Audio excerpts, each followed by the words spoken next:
ಅಂದುಕೊಂಡಿದ್ದೇನೆ. ಏನು ಮಗಳೇ ಇದು? ವಂದಿಸಿಕೊಳ್ತಾ ಇದ್ದಿ, ಆದರೆ ಮುಖವನ್ನು ನೋಡುವಾಗ ಮುಖದಲ್ಲಿ ಮ್ಲಾನತೆ ಎದ್ದು ಕಾಣ್ತಾ ಇದೆ.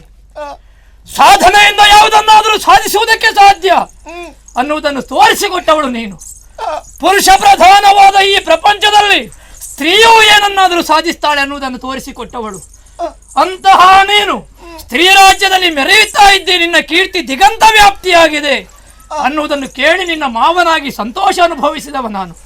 ಮಗಳೇ, ನನ್ನನ್ನು ನೋಡುವುದಕ್ಕೂ ಆಗಾಗ ನೀನು ಬರ್ತಾ ಇದ್ದವಳು, ಆದರೆ ಯಾವತ್ತೂ ಬರುವಾಗ ನಿನ್ನ ಮುಖ ನಕ್ಷತ್ರಗಳ ಮಧ್ಯದಲ್ಲಿ ಚಂದ್ರಮ ಶೋಭಿಸುವ ಹಾಗೆ ಶೋಭಿಸ್ತಾ ಇತ್ತು. ಇಂದು ರಾಹು ಸೋಕಿದ ಚಂದ್ರಮನ ಹಾಗೆ ಕಳಾಹೀನವಾಗಿದೆ. ಹಾಗಿದ್ರೆ ಮಾನಸಿಕವಾದಂತಹ ನೋವಾಗಿದೆ. ಶರೀರಕ್ಕೆ ಗಾಯ ಆದಾಗ ನೋವಾಗುತ್ತದೆ. ಈ ದುಃಖ ಬರಬೇಕು ಅಂತಾದರೆ ಮಾನಸಿಕವಾಗಿ ನಿನಗೆ ಏನೋ ಒಂದು ಗಾಯ ಆಗಿದೆ ಅನ್ನುವುದೇ ಸತ್ಯ. ಏನಾಯ್ತು ನಿನಗೆ? ನಿನ್ನ ಪ್ರಜೆಗಳು ಏನಾದರೂ ತಿರುಗಿ ಬಿದ್ದರೆ, ಅಥವಾ ಆಡಳಿತದಲ್ಲಿ ವೈಫಲ್ಯವೇ, ಅಥವಾ ವಿರೋಧಿಗಳ ದಾಳಿಯೇ?